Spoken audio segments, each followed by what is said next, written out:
Nah, sekarang saya lanjutkan pembahasan kita kemarin. Kita belajar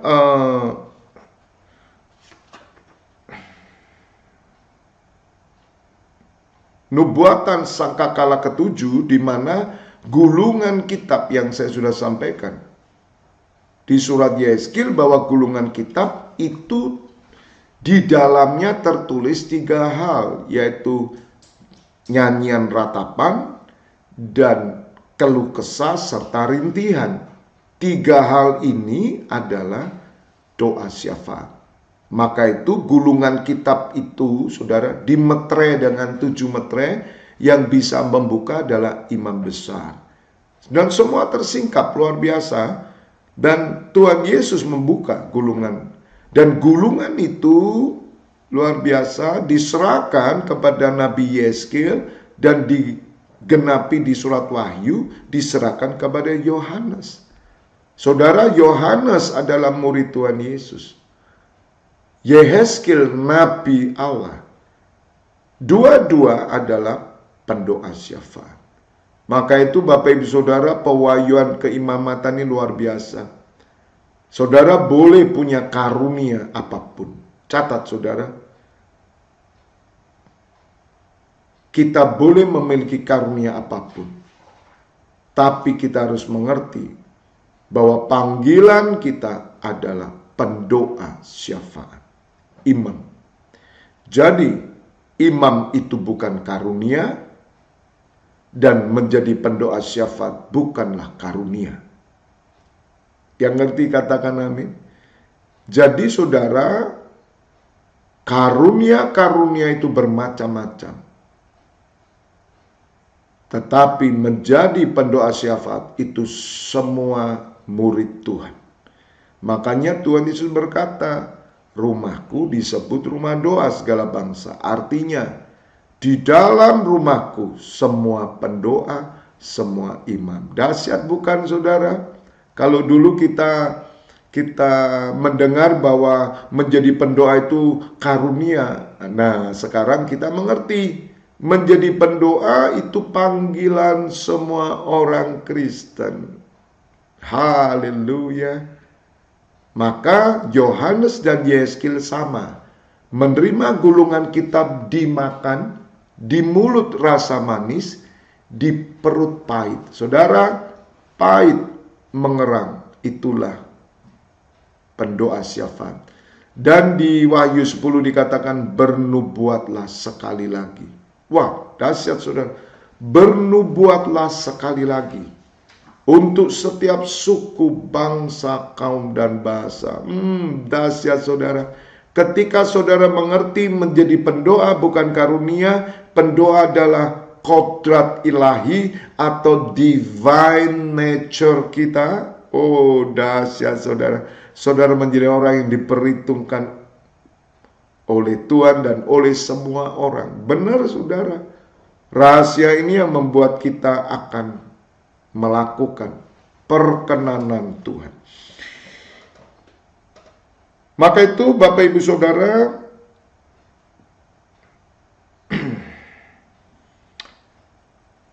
ayat halaman 44, ketika sangkakala ketujuh ditiup, digenapi keputusan rahasia Allah, yaitu gulungan kitab dibuka yang berisikan nubuatan tentang lahirnya keimamatan yang melayani di rumah rohani, dan para imam menaikkan doa nubuatan bagi keselamatan semua suku, bangsa, kaum, dan bahasa, dan raja. Luar biasa saudara.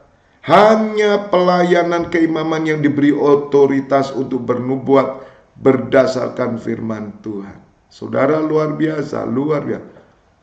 Maka itu Bapak Ibu Saudara dengar, seorang imam pendoa syafaat dia mengerang. Ya, dia mengerang. Ada beban, yaitu keselamatan keluarga, keselamatan bangsa dan bangsa semua orang, dan itu diberikan kepada imam. Saudara, memang ada karunia nubuat, memang ada karunia bahasa roh. Tetapi saudara, Nubuatan yang keluar dari seorang imam itu bukan karunia lagi, saudara, tapi itu kodrat ilahi. Tidak semua imam bahasa roh. Kalau berbicara karunia, saudara, karena panggilan keimaman ini adalah bernubuat. Bersyukur para imam mendapat karunia bahasa roh untuk melengkapi keimamannya. Tapi kita harus mengerti, saudara.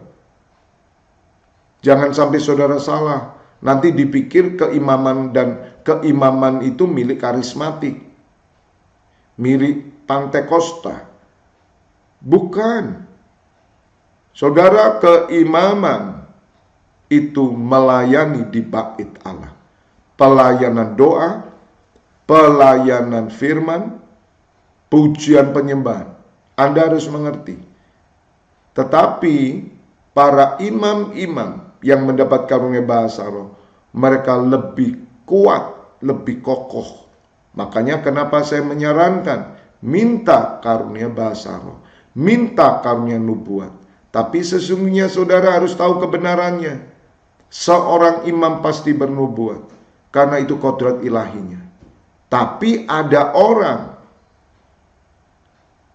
yang diberi karunia nubuat, itu beda. Karunia-karunia itu ada di dalam pelayanan gereja.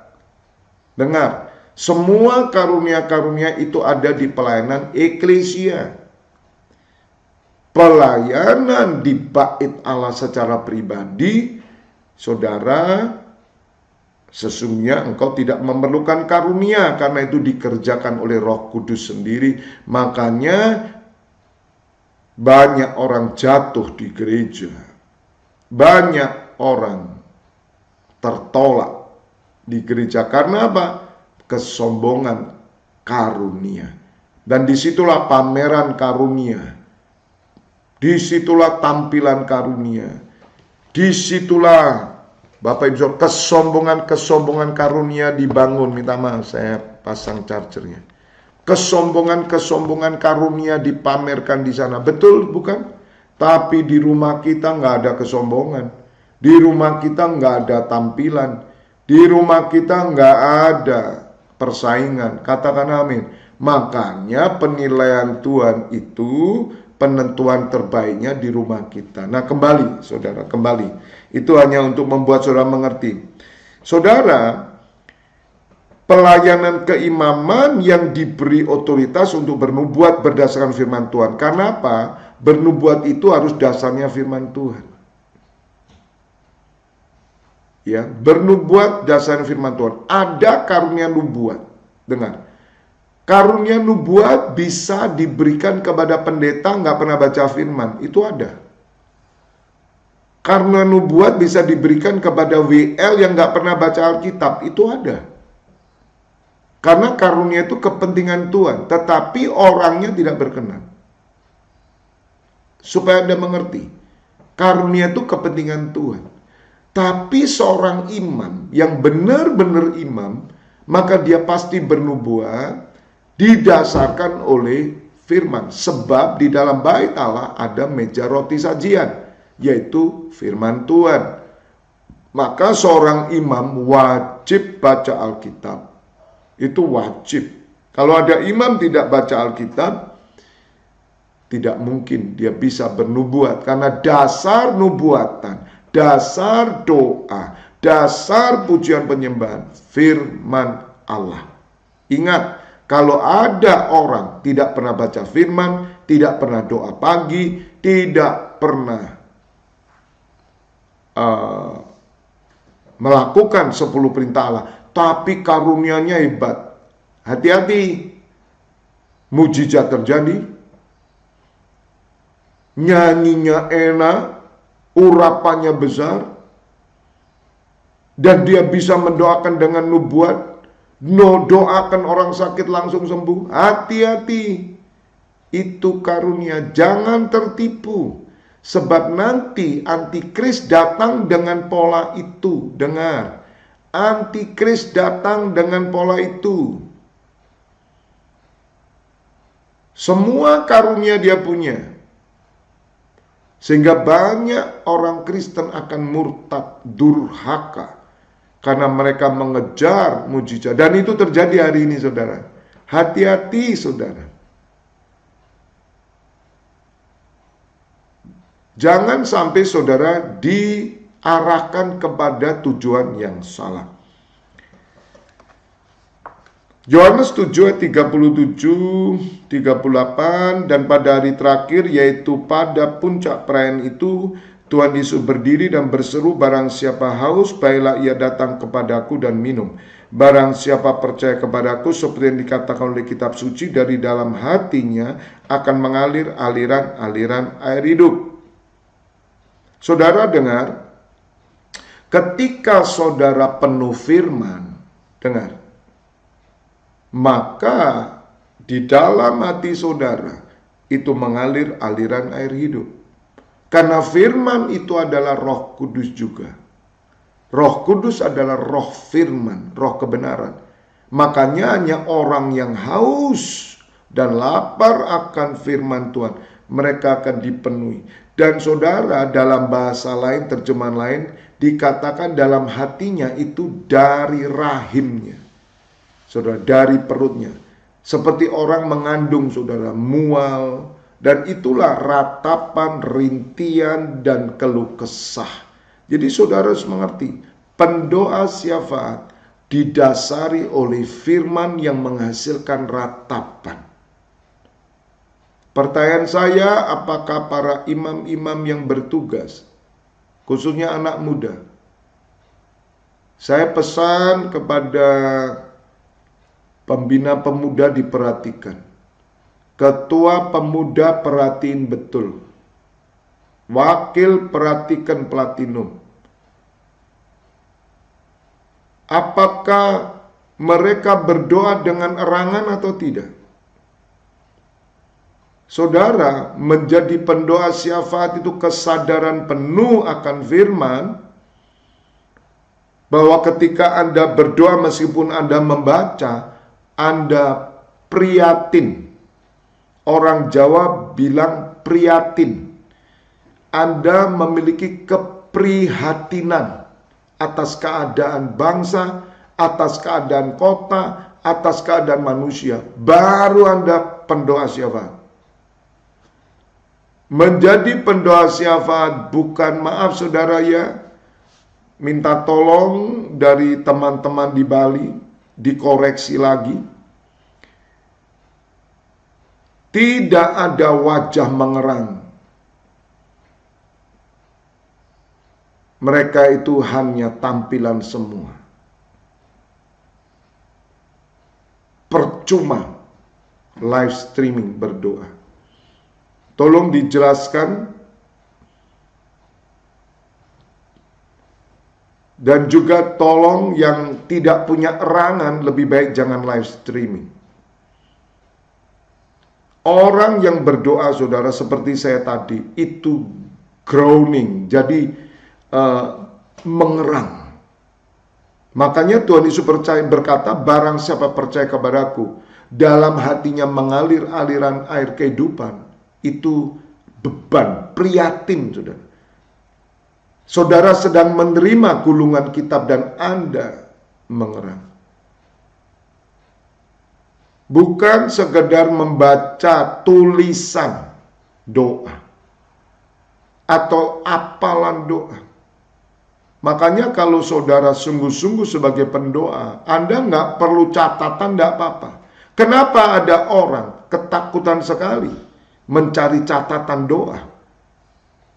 Kenapa? Karena mereka tidak punya beban, mereka tidak prihatin. Kalau mereka penuh firman, setiap hari mereka baca, muncul keprihatinan, muncul nyanyian ratapan, muncul keluh kesah, muncul rintihan. Seperti Elia, dia berdoa sungguh-sungguh. Seperti Tuhan Yesus, dia menangis, mengerang, menjerit. Jadi saudara, perhatikan saudara, Wahyu 11 ayat 15 sampai 19, lalu malaikat yang ketujuh meniup sangkakalanya dan terdengarlah suara-suara nyaring di dalam surga, katanya, Pemerintahan atas dunia dipegang oleh Tuhan kita, dan Dia yang diurapinya. Oh, itulah Mesias yang diurapinya, Mesias. Dan Ia akan memerintah sebagai Raja sampai selama-lamanya.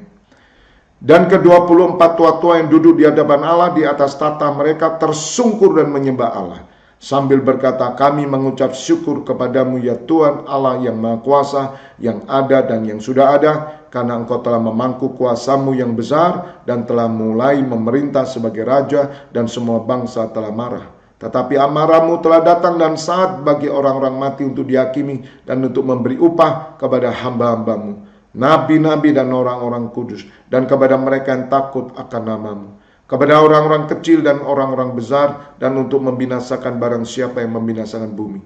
Maka terbukalah bait suci Allah yang di surga, dan kelihatanlah tabut perjanjiannya di dalam bait suci itu. Dan terjadilah kilat dan deru guru dan gempa bumi dan hujan es lebat. Saudara, mari perhatikan nubuatan sangkakala ketujuh. Saudara, ketika sangkakala ketujuh dinyatakan, ditiupkan, itu sesungguhnya genaplah keputusan rahasia Allah. Saudara, keputusan rahasia Allah, apa yang rahasia? Yaitu keimaman. Maka itu saya katakan bahwa rahasia keimaman ini sudah dibuka di abad ini melalui kegerakan NCC Internasional. Maka bersiaplah ketika sangkakala ketujuh itu ending semuanya. Karena sebentar lagi akan terjadi yang namanya kedatangan Tuhan, dimulai dengan tanda-tanda. Zaman ini saudara bisa melihat. Dan saudara, bahwa ketika surga terbuka, bait suci Allah ada di sana, dan kelihatan tabut perjanjian. Saudara, bait suci Allah itu tidak berbentuk gedung atau bangunan, tapi roh. Karena Allah sendirilah dan putranya itu yang menjadi bait suci. Sebab itu kediaman Allah. Jadi saudara jangan berpikir nanti di sana ada gereja dengan bangunan segitiga, ada salibnya, ada tamannya, indah, ada bunga-bunga. Itu mimpi saudara, itu khayalan. Saudara, di sana yang nampak jelas itu adalah tabut perjanjian. Anda bisa mengerti. Yohanes dinyatakan, diwahyukan. Yohanes melihat tabut perjanjian. Saudara bersyukur tabut perjanjian itu hilang sampai sekarang tidak ditemukan. Tabut perjanjian yang dibuat oleh Musa sesuai dengan gambar yang di surga tidak ditemukan sampai sekarang. Itu bersyukur saudara. Itu bersyukur. Benar. Dan bersyukur Yohanes melihat tabut itu ada di kerajaan surga.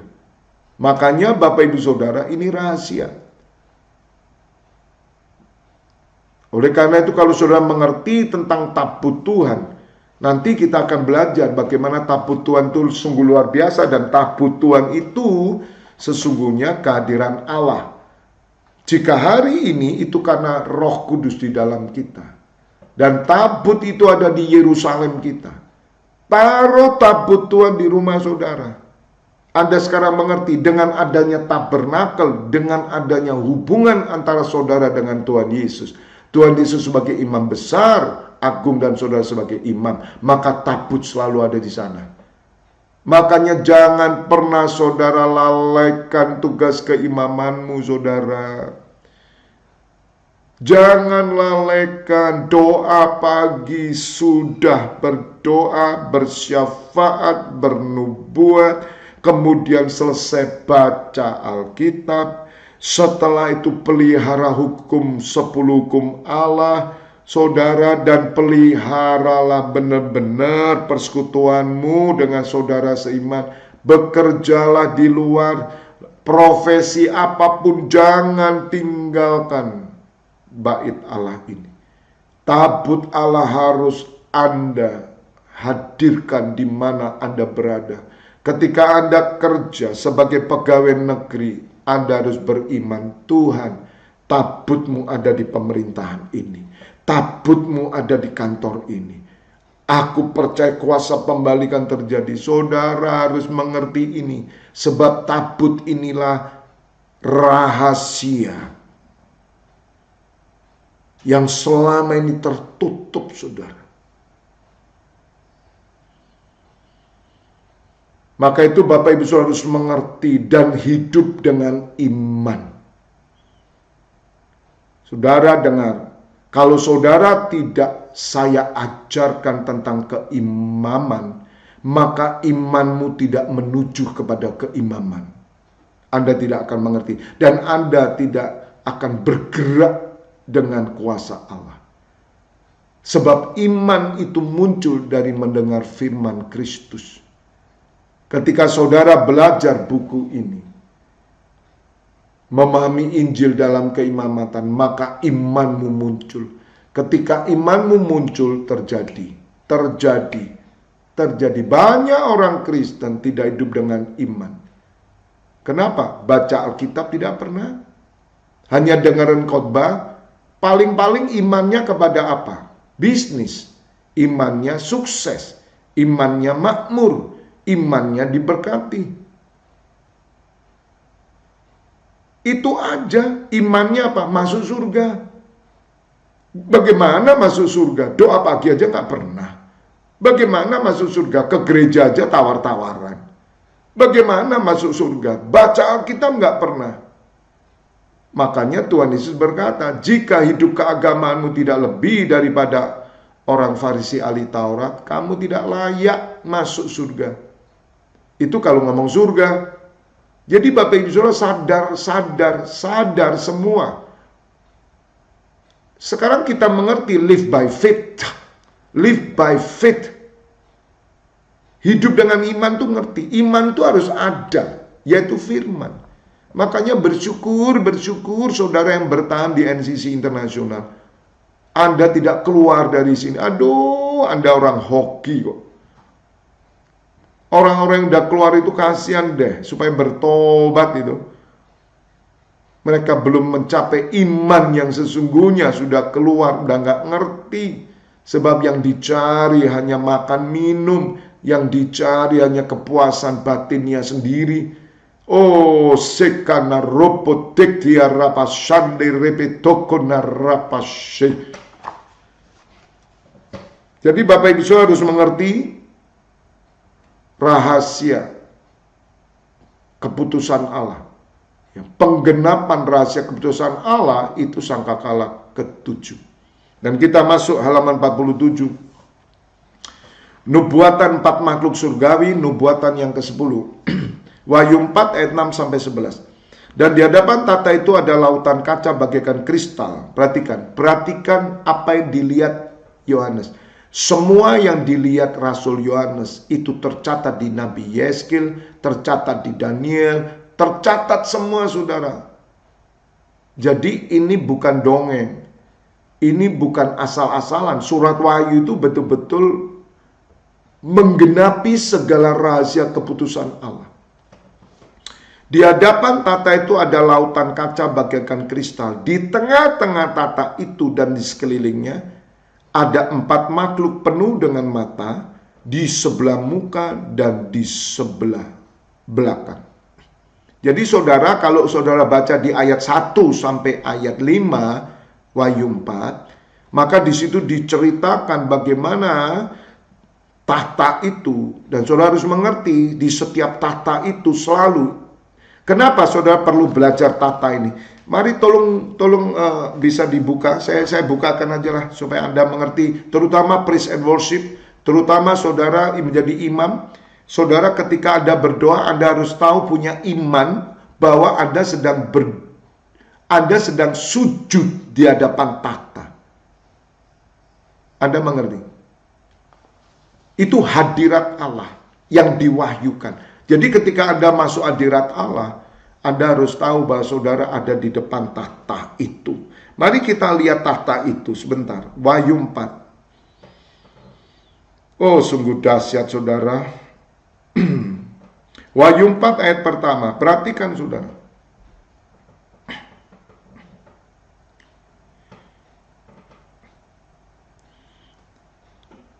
Kemudian daripada itu, Wahyu 4 ayat pertama saya bacakan ya. Kemudian daripada itu aku melihat sesungguhnya sebuah pintu terbuka di surga, dan suara yang dahulu yang telah kudengar berkata kepadaku seperti bunyi sangkakala. Katanya, naiklah kemari dan aku akan menunjukkan kepadamu apa yang harus terjadi sesudah ini. Nah, perhatikan. Ketika Anda masuk hadirat Allah, di sana dikatakan naiklah kemari. Anda harus ingat. Pengenalan akan Allah membawa saudara naik. Dan ketika saudara naik, yang dimaksud naik itu adalah roh saudara. Roh yang haus, roh yang berkata, Tuhan aku mau. Saudara, ayat ini yang membuka mata saya tentang lahirnya NCC Internasional. Ayat ini, waktu saya membaca surat Wahyu, naiklah kemari, saya berkata, Tuhan aku mau naik. Karena apa saudara? Ketika Yohanes naik, itu bukan naik batu, tapi rohnya buka, maka ia melihat hal yang harus terjadi sesudah ini. Dan itu yang saya lakukan saudara. Maka itu saudara, sayalah saksi hidup saudara. Saya mengalami Wahyu 4 ayat pertama. Dan di situ saya lakukan, naiklah kemari. Dan roh saya naik. Maka saudara harus punya sikap di hadapan Tuhan, di hadiratnya. Dan saudara katakan, Tuhan bawa aku naik. Tidak pernah Tuhan membawa turun.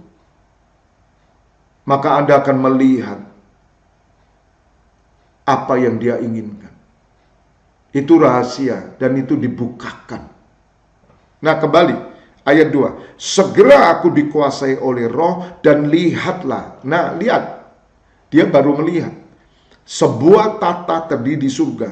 Dan di tata itu duduk seorang. Saudara, di tata itu duduk seorang. Makanya ini berhubungan dengan surat Yeskil, surat Daniel. Duduk seorang, ini Bapa. Dan dia yang duduk di tata itu nampaknya bagaikan permata yaspis dan permata sardis dan suatu pelangi melingkungi tata itu gilang gemilang bagaikan jamrud rupanya, kemuliaan saudara. Dan sekeliling tata itu ada 24 tata. Dan di tata-tata itu duduk 24 tua-tua yang memakai pakaian putih dan mahkota emas di kepala mereka. Dari tata itu keluar kilat dan bunyi guru yang menderu, dan 7 obor menyala-nyala di hadapan tata itu. Itulah ke-7 roh Allah. Dengar saudara, itulah ke-7 roh Allah. Maka kita lari ke Wahyu 1. Saudara, Wahyu 1. Supaya saudara mengerti, Wahyu 1 kita lihat.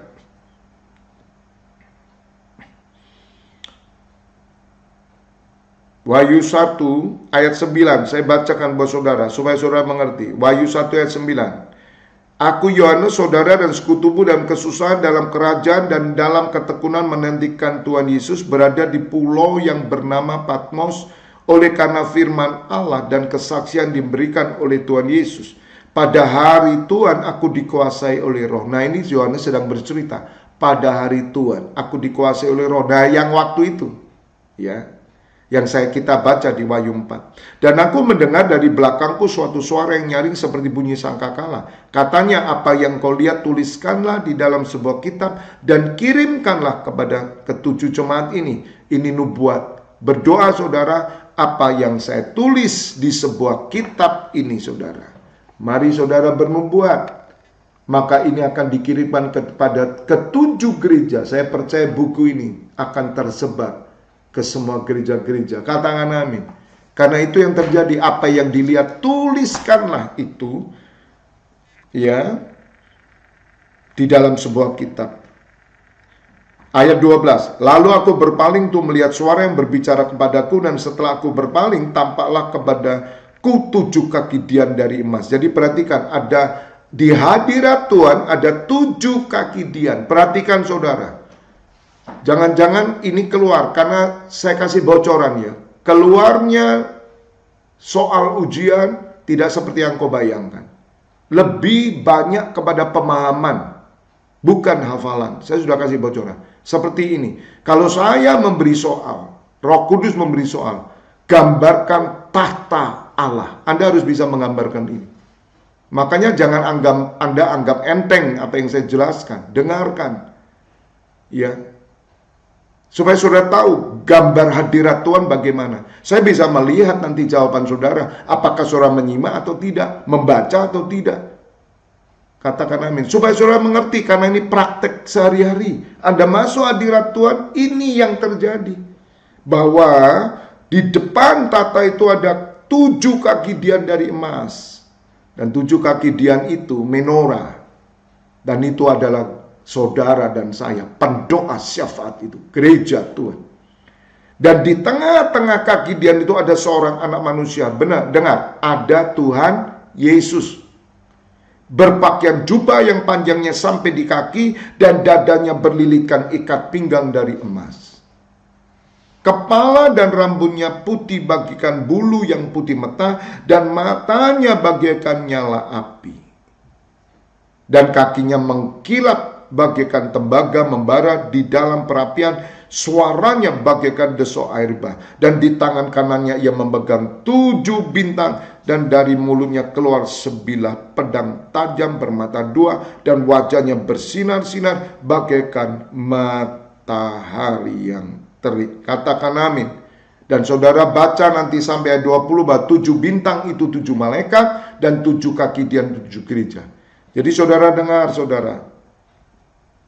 saudara, ketika saudara membaca surat Wahyu, engkau akan mengetahui, ya, jika saudara, saya simpulkan supaya karena waktu ya, saudara harus belajar membaca Alkitab. Di hadirat Tuhan, yang pertama tahta Allah Bapa, dan kemudian tahta anak domba. Dengar, catat ini.